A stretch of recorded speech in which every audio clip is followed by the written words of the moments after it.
Hey everybody, welcome to the fourth turn of my 5 Parsecs from Home campaign here on Bricks and Blocks Gaming. I'm Alan and I'm glad you're joining me. 5 Parsecs from Home is a sci-fi solo adventure wargame written by Ivan Sorensen and published by Modiphius Entertainment. This game allows players to use whatever figures and terrain they want, which makes it great for using Lego and other toy bricks. I'll do a story recap of what happened during the last turn, show the state of my crew using my house rule that allows me to start this turn equipped with any of the items I may have acquired during the last turn. Then I'll do my pre-game sequence, play the battle, and follow up with the post-game wrap-up. Now let's get to the bricks and blocks of turn 4 for my 5 Parsecs from Home campaign. Digging through a scrapyard, Gibbs Renegades fought off some local raiders and were able to scrounge up the power cells they needed to finish upgrading Tess for deep space travel. During their search, they found some discarded equipment they can make use of and a disassembled security bot that Dr. O has been able to reassemble, and he thinks he has it ready for combat. While the team is waiting for the ship modifications to be completed, Beldara has convinced the crew to follow a lead she has to take down a local cult leader who has been instructing his followers to kidnap youth from small villages to have them sold off as slave laborers. Having grown up in an orphan utility program, this mission hits home for her, and she's hoping she gets a chance to unleash some pent-up anger in the coming battle. Gibbs Renegades currently have 2 wealthy patrons, one with an outstanding job offer, 1 unknown rival, 15 credits, 6 story points, 2 quest rumors, and Tess has just 1 more point of hull damage to repair. Ugrok is finally following game rules and is carrying just his colony rifle and his brutal melee weapon. And since the Kirin took a beating in the last battle, Danik has given him a suit of combat armor that they found to try to keep him from returning to the medical bay, where he'll be spending 2 turns. He currently has 3 experience points.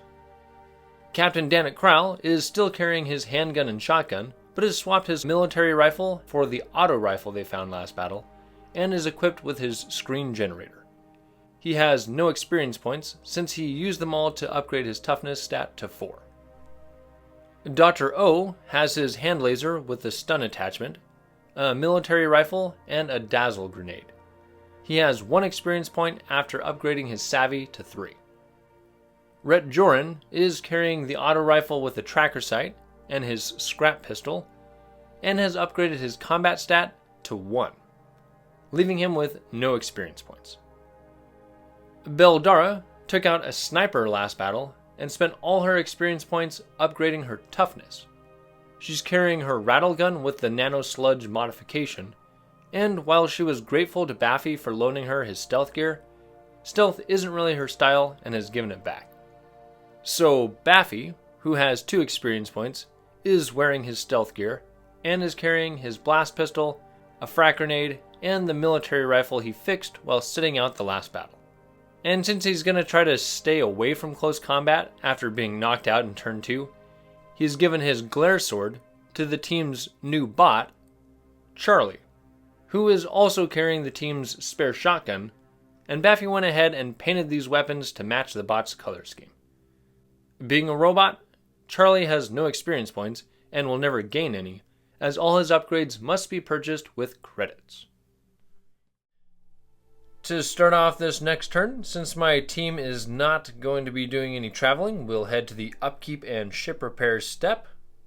In the past, I've paid just 1 credit for my upkeep, but now that I have a crew of 7, I have to pay 1 additional credit. So I guess with Charlie, there's just some routine maintenance that has to be kept up for him, so they'll be paying 2 credits, putting them down to 13. For ship debt, I would like to pay some of this off, but I want to save my credits to potentially buy some upgrades for my new bot after the battle, so my debt is going to increase from 13 to 14 credits due to interest. And for ship repairs, since I automatically repair 1 point of hull damage each turn, my ship will be fully repaired and able to safely travel through space should I need to leave this planet after this battle. Another thing I could spend money on is I could pay 4 credits to remove a campaign turn from Ugrok's time in sickbay, but again I'll be saving my money, especially now that I've got 7 characters in my crew. And at this point, I get to remove one of the campaign turns from Ugrak's stay there, so he will be spending just one more turn in sickbay. And as far as the rest of Gibbs' renegades, Danik, Kral, and Baffy are both going to go exploring. The captain gets a 66, and he'd almost found a trainer for what would have been the third time in this campaign so far, but instead he found an information broker, which lets him buy rumors for 2 credits each. I'm not exactly sure how beneficial this is, because the whole point of doing a quest is to gain some bonus loot, so losing credits to gain loot, I don't know how much it's worth it, but I'll go ahead and buy one just for fun, so I can maybe try to complete this quest sooner. And Baffy gets 8. I had such high hopes of Baffy finally doing something in battle, but apparently he ate something that didn't go over well in his system, and he's going to spend 1 campaign turn in sickbay. Rhett and Beldara are both going to go trade in some of the things they found in that scrapyard. Rhett finds 14. So he finds a book on leadership that he gives to Danik Kral, and he'll use that to increase his experience points by +1. And Beldara, 12. So apparently both my characters went trading at a bookstore. So Beldar is going to find a book on local cuisine to give to Baffy, to give him something to read while he's recovering from his food poisoning. For Dr. O, I'm going to have him do some repairs. I've got an old med patch that I acquired quite a while ago that's damaged. So to do this, he's going to roll 1d6 and add his savvy, which now is +3. And I have a repair bot that adds +1 to all repair attempts, so I have a +4 total to this, and I need to get a 6 to repair it. And I get a total of 8, so that med patch is fixed. And for Charlie, since he's got a bit of a security background, he's going to set up a decoy to try to throw our one rival off of our track so that they won't get in the way of our team trying to complete their patron mission this turn. For determining job offers, none of my crew members were looking for new patrons, so we skipped that.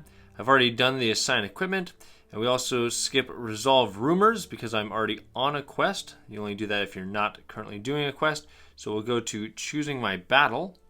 At this point, I would normally check for rivals by rolling a d6, and if that result is equal to or lower than the number of rivals I have, then one of them will track us down. But since Charlie went on a decoy mission, that ends up adding +1 to my roll, which means I will roll at least 2, which is more than the number of rivals I have, so I will just skip that.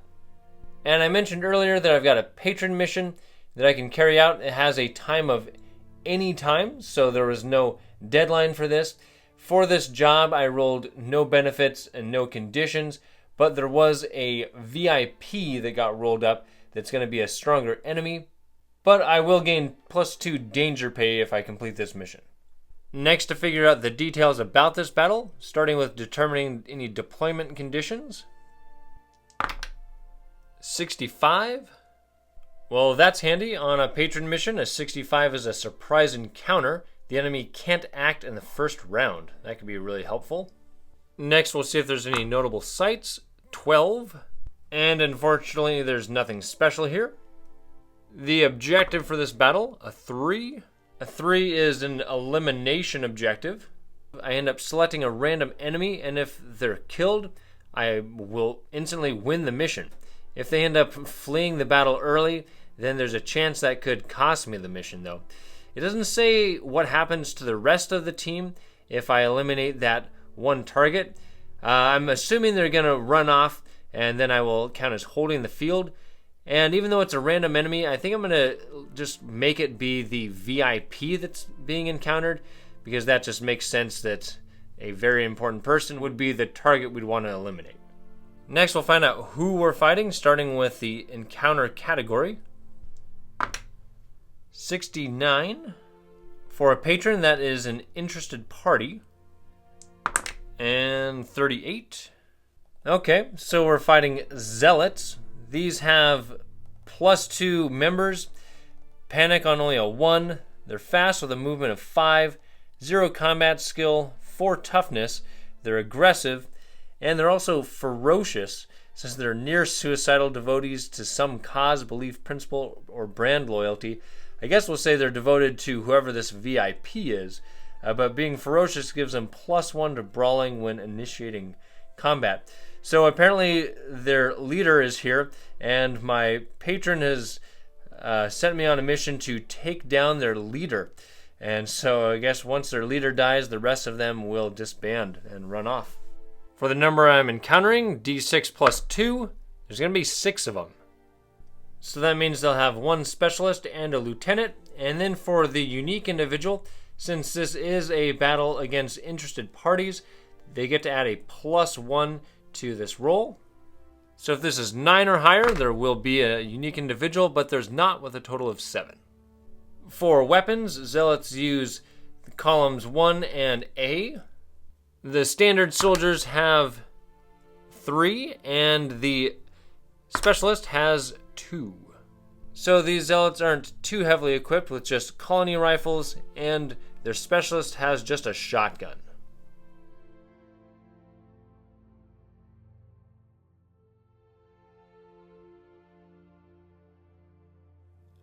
Most of Galdos 5 is a rocky wasteland, but this battle takes place in a small meadow filled with ruins from a time long past. This location has become the meeting place where Malron the Grand gathers his zealous followers, brainwashing them with promises to share in his proclaimed immortality if they do his bidding. If Gibbs' renegades can take down this cult leader and prove he's not immortal, his gang should become disheartened and give up their fight, and the local villages will be freed from Malron's reign of terror. Malron is the enemy lieutenant, giving him +1 combat and a blade, and instead of randomly rolling amongst their team, I decided he will be the VIP from the patron hazard roll, giving him an additional +1 combat and +1 toughness. Being an elimination mission, the crew just has to take out this one target to win. But I'm sure Malron's followers will do whatever they have to keep him from harm's way. For my table setup, I've got a 2.5 foot by 2.5 foot section in the middle of my table, which will be the play area. This kind of represents a small meadow where the battle is taking place, while everything gray out here kind of represents mountain walls that encircle this little valley. Malron and his zealots are set up here in the front, where we've got Malron, his specialist with a shotgun, then his 4 regular zealots with colony rifles. And then moving around to the back of the board, we have my team kind of huddled up behind this rock outcropping. We've got Dr. O, Charlie the Bot, Rhett Joran, Beldara, and then Danik Kral. So they've brought everybody that's not in sickbay. And one bonus I have is that I rolled up this is a surprise attack, so Malron and his zealots don't know that my team is here, so they actually don't get to react, don't get to do anything on the first turn. But we'll see if I'm able to seize the initiative to get even more actions ahead of them. To find out if I can seize the initiative, I add my highest savvy, which is +3 for Dr. O. I add +1 for being outnumbered and +1 for the scanner bot that I have, and I need a 10 or higher, which I easily get with a total of 14. So each of my crew members can either make a shooting attack, which no one can see a target, or they can make a normal movement. The team's going to kind of split up. Danik, Kral, and Beldara are both going to come over this way. Danik can get to the edge, climb down a little bit, and then drop the rest of the way. And then Beldara can come and do the same thing. They only take damage if they fall 3 or more inches. And then for the other 3 soldiers, starting with Dr. O, they're going to do kind of a similar thing. He can come over here and then climb down here.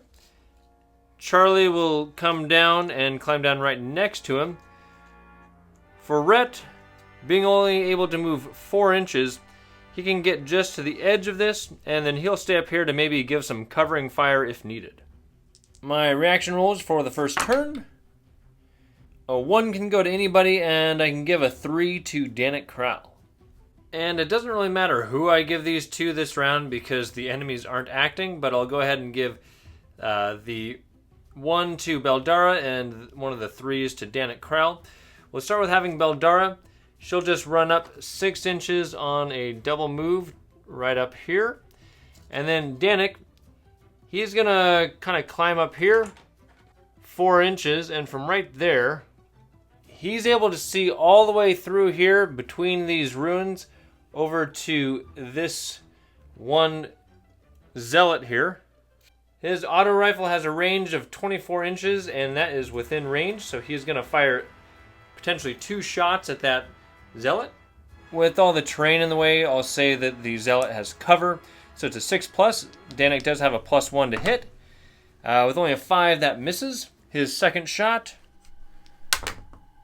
hits. Zealots have a toughness of 4, and he's able to get away with just a stun. So he gets pushed back 1 inch, and then to the back of the board. Rhett is going to do essentially the same thing. He'll move just a little bit over here, and then he can see right through here, which is within his 24-inch range, and he's going to fire both of his auto rifle shots at that zealot. And that looks like a totally clear shot at his target. So this is a 5+, and he now has +1 combat. So that hits. Against toughness of 4, that takes him down. So this zealot falls in combat, and Rhett doesn't have anything to shoot at with his second shot. And to finish up the turn, Dr. O can dash 7 inches over this way, getting ready to flank his enemy. And then Charlie here in the middle, he is going to run around these rocks. 6 inches will allow him to kind of twist around here a little bit and stay in some cover. The battle is going well so far. They stunned this zealot here that I forgot to give a marker to, and took down one of the other ones, and they're able to advance to some better positioning. We'll go ahead and do a panic roll, and they only panic on a 1, so none of them will be leaving. And something to keep in mind as this battle goes on is that if Malrond is ever the closest to the table edge and an enemy panics, he will flee and I will end up losing the battle, so I have to be careful who I take down and when. Rolling reactions for turn 2. I can give a 3 to Danik, and that is all. I was really hoping a few of my crewmates would be able to activate in the quick phase so I could get my guys into some better cover, but with Danik down there, he's just going to move into cover a little bit. And from way down here, he can see all the way up here through these ruins to this zealot, so he is going to fire his auto rifle at him. We'll give the target cover because of all the intervening terrain. So he needs a 6+. He's got a 1 for his combat score and missed the first one. Second shot, unfortunately, misses as well. Moving to the enemy phase, since these enemies are aggressive, they want to charge towards my team. So we'll start out with their specialist here. He can move 7 inches on a dash, which will allow him to wrap around here and come over here, taking some cover behind that rock. And then Malrond is going to come over here, just kind of poke his head around there. And his colony rifle has an 18-inch range, which is just enough to get to Rhett. And he'll fire that with his +2 combat score. And that looks like a wide open shot, so he only needs a 5+. And he hits that with his +2 combat score. Rhett's toughness is only 3. And he unfortunately gets taken down. And I know it would only have a 33% chance of success, but I'm going to go ahead and use a story point to try to keep Rhett alive on that. Re-rolling, needing a 1 or 2. He gets it, so he dodges that. So Malrond positions himself for what he thinks will be an easy shot, but somehow Rhett ends up ducking out of the way just before the shot hits him. As for the rest of these zealots, this one here will move forward to right here, where he can kind of see through this groove, right over to Beldara, We'll give her cover for this shot because of some of the intervening terrain. Zealots have a combat score of 0, so he needs a 6, and he misses. And this one here, he can move 5 inches right up here and do kind of a similar thing, aiming right down this line over to Charlie. Same thing, Charlie's got cover, so he needs a 6, and that does hit Charlie.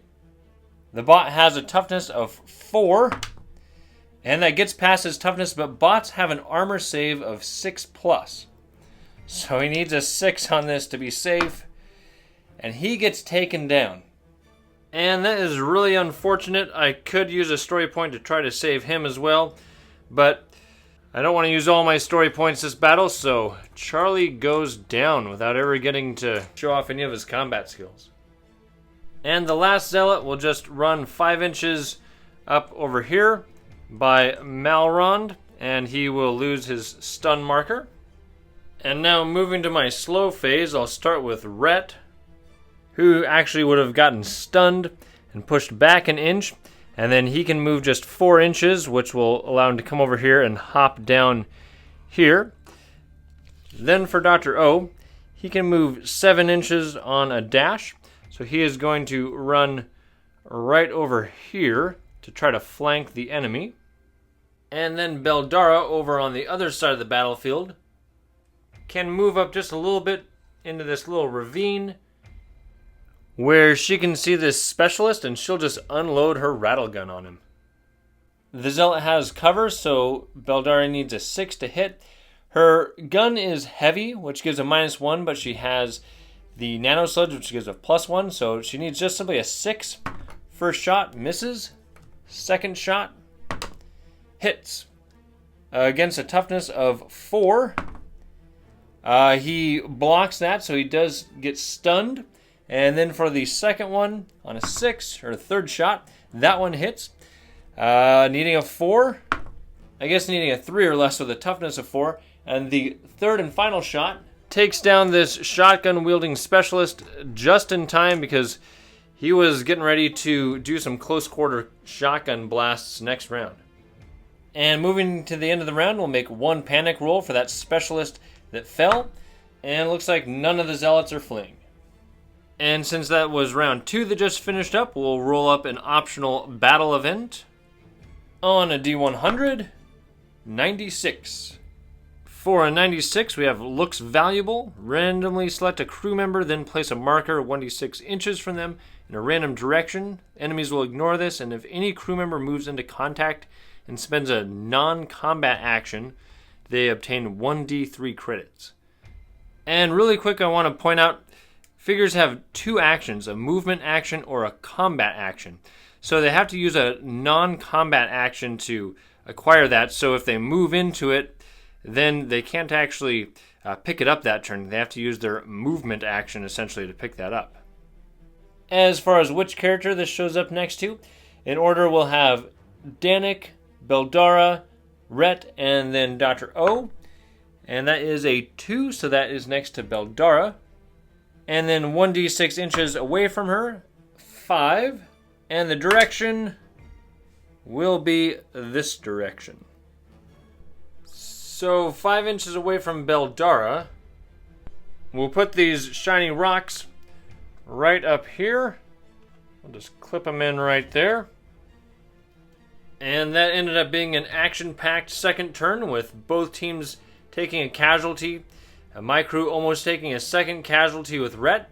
And we'll see what happens on round 3 now that the teams are evened back up at 4 teammates apiece. Rolling just 4 reaction dice this turn. 1 and a 3 that can be used. So I'll give the 1 to Dr. O over here, and I'll just have him stand there and do snap fire. And the 3 will go to Danik over here. And I'll just have him move and dash a total of 6 inches right over to here, staying in cover. Moving to the enemy phase, we'll start with Malron because he is the closest enemy to my side of the board. And he is going to move, he can move 5 inches, but 4 inches will put him right over here, staying behind some cover. where he can see down here to Beldara, and he's going to attack with his +2 shoot. She's got cover, so he needs a 6 with this, and +2, that is 6. Beldara has a toughness of 5. She upgraded it last turn, so she is stunned. So she gets pushed back 1 inch and gets a stun marker. And then for the rest of the enemies, they're just going to start moving up. They can move 7 inches. He can get to right here. Dr. O does not get a snap fire because this rock is in the way. And then for these zealots here, they can move and dash 7 inches this way. They can't see any of my enemies, or any of my figures, I guess. And so they will just simply charge forward. He'll just go there behind that rock. So as Beldara jumped out of the way of that rifle fire from Malron, she's going to fire her rattle gun back at him. She didn't move, so she doesn't get the heavy penalty, and she gets a +1 because of the nano sludge. So she needs a 6 with a +1. First shot hits. Toughness of 5 for Malron. He takes a stun. She's going to fire again. Needing a 6 with a +1, she hits again. Again, he's got a toughness of 5, and that takes him down. So Malron advanced up the battlefield, thinking he could land an easy surprise attack on Beldara, but she proved to be a much more tough opponent than he expected, and he gets riddled with bullets and falls in combat. I suppose Beldara would also lose her stun marker, and normally that wouldn't matter because the whole goal of this battle is to simply defeat Malron and I win. However, you guys are here to watch a battle, so I'm going to go ahead and play out the rest of this battle. However, I'm going to raise the Zealots' panic rating from 1 to 3 to represent them being scared, seeing who they thought was an immortal leader die in battle. So I'll continue the slow phase with having Rhett move 6 inches around here on a dash. And then Dr. O is going to run 5 inches up here behind this rock and fire his hand laser. And the Zealot does have cover standing behind that wall. The hand laser gets +1 for being a pistol and +1 for having snapshot against a 6. And he does miss with that. Moving to the end of round 3, we'll go ahead and make 1 panic roll. Again, that's on a 3 or less. And alright, one of them flees. And all 3 of the remaining enemies are all about the same distance from their side of the board, but this one here is about 1 Lego stud closer, so he will run from the battlefield. Reactions for round 4. I've got a 2 and a 3 I can use. And the 3 has to go to Danik Kral and the 2 to Rhett. And I'll go ahead and have Rhett go first since he hasn't really done much this turn. He can move 4 inches right over here. Unfortunately, he has to go straight rather than hiding behind any cover so that he can get a shot on this Zealot here. And he'll fire his auto rifle. The Zealot is in cover, so Rhett needs a 6 and he has a +1 combat. Misses the first shot and the second shot. That one hits with its +1. Against a toughness of 4, and he stuns the Zealot. So that pushes him 1 inch back, and then Danik is going to run up here. Now, unfortunately, he can't actually pick up this shiny bit that was located, because as I stated earlier, you have to use a non-combat action, and all he has left is a combat action. So instead, he is going to fire his auto rifle at the same Zealot. Now this shot is wide open, so he needs a 5+, and he has a +1 combat. First shot hits against a toughness of 4. That's a second stun. His second shot does not hit. So the Zealot would be at 2 stuns, but we'll go ahead and go to their turn, and he's just going to return fire at Danik, which would remove one of his stuns. Danik has cover, so the Zealot needs a 6. And that misses. I don't think you can aim when you're stunned. Then we'll move to the other side of the board where the other Zealot is within movement distance of Dr. O. 5 inches will get him right up here. Aggressive enemies try to get into brawls, so we'll have a brawl roll. And zealots are ferocious, meaning they gain +1 to their brawling rolls if they initiate combat. And the zealot has no melee weapons, that's his only bonus. And Dr. O gets a +1 because of his pistol. And unfortunately, the zealot wins with a 7, and since he rolled a natural 6, he gains an additional hit, so that's 2 hits on Dr. O. Against his toughness of just 2, he is probably going down. Yes, he is. So with Dr. O being a precursor, they have a really low toughness. He gets pushed off of this platform, hits his head, and we'll find out his medical status after this battle. And lastly for this round, Beldara over here, she can move 4 inches up, and that'll put her with a wide open shot at this zealot in the middle of the board. She did move, so she's got no bonuses due to the heaviness of the weapon. First shot needing a 5 hits against a toughness of 4. That takes down the zealot. So this zealot gets riddled with machine gun fire, and then we'll make a panic roll to find out if this last zealot ends up fleeing. And for this panic roll, if this last zealot flees, I will win, but if he stays, then that means my team is going to have a chance to pick up that shiny rock that's on the board. So let's see what happens. On a 1, 2, or 3, he would flee, so this last zealot runs off the board after taking down Dr. O. And Gibbs' renegades have succeeded in ridding Galdos V of Malrond and his zealots, and put a stop to the reign of terror towards the free peoples of this rocky planet.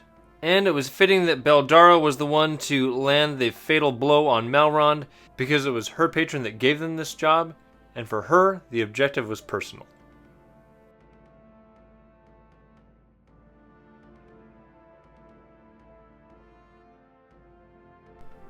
To start out the post-battle activities, we will resolve rival status. On a 1, these zealots become rivals, and they do not. Since I succeeded on a patron mission, I get to add this wealthy individual to my list of patrons.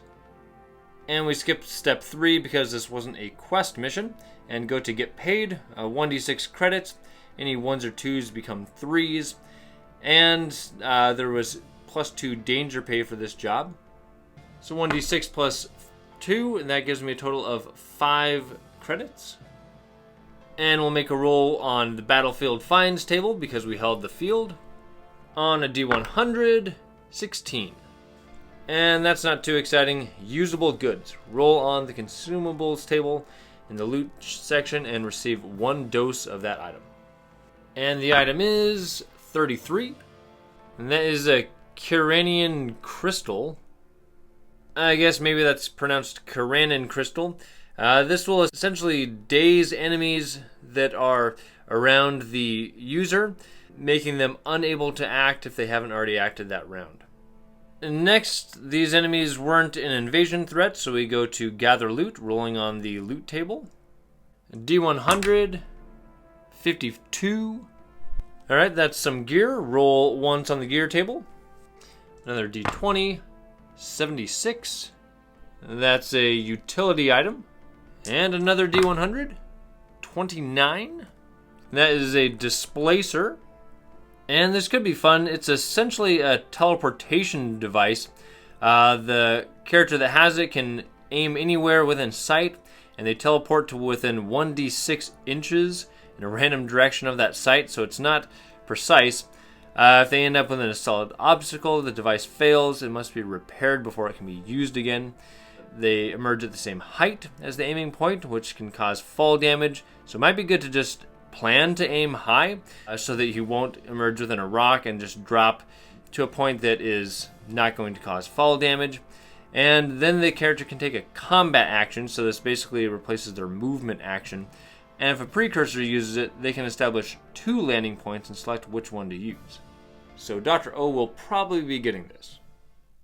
Next we'll roll for the casualties I sustained. Starting with Charlie, 54.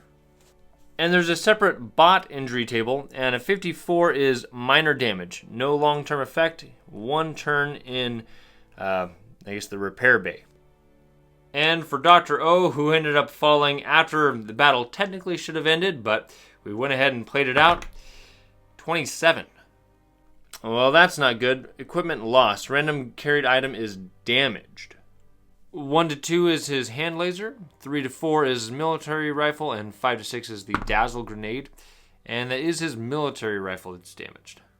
But the good news with that is he doesn't spend any turns in sickbay. For experience points, Dr. O became a casualty, so he gains just +1. Charlie, since he's a bot, does not gain experience points. Instead, I have to spend credits to upgrade his stats. The rest of my team gains +3 for surviving and winning. And Rhett gains +1 for being the first character to inflict a casualty.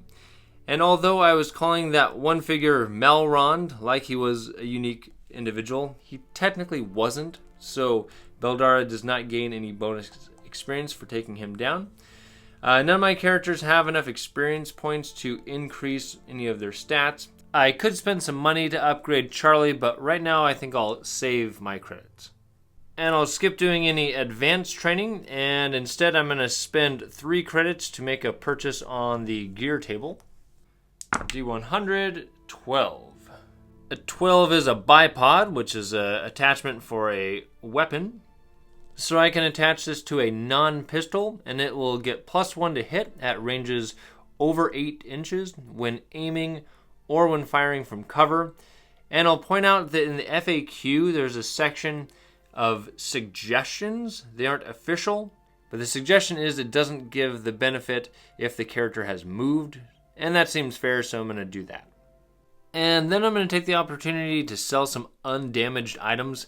At the end of the last battle, Baffy got a dueling pistol, so I'll sell that. I'm going to go ahead and sell that Kyrinin crystal that I got. It's kind of cool, but being just a one-use item, right now I want some credits, so I'll sell that, and I'll also sell the dazzle grenade that Dr. O has, because I think that will give me just enough credits to pay off all my ship debt at the start of the next turn. Next, I'll roll up a campaign event, 77. So this is actually pretty great. You meet up with an old arms dealer contact who owes you a deal. Add your choice of 3 weapons from the following list: hand cannons, military rifles, shotguns, or machine pistols. I don't need more shotguns. I'm just going to take a hand cannon, a military rifle so I don't have to fix the one that Dr. O just broke, and a machine pistol. The hand cannon has 1 shot but deals +2 damage, and it is a pistol, so it gets a bonus to hit from close ranges. And the machine pistol has 2 shots and no bonus damage. And it's also a pistol and it's focused, so both those shots have to be against the same target. Both of these have a range of 8 inches in the core book, but in the Freelancer's Handbook that I'm using, those have been reduced to 6 inches each. Next, I'll roll up a character event. I'll go in the order of Danik, Kral, Baffy, Dr. O, Rhett, Beldara, and then Ugrak to figure out who it affects, and that will be Beldara. And her event is 45. So 45 is have a heart-to-heart talk with a crew member. Select a random crew member, and both earn +1. And that random crew member on the same numbers is 1. So she has a chat with the Captain Danik Kral.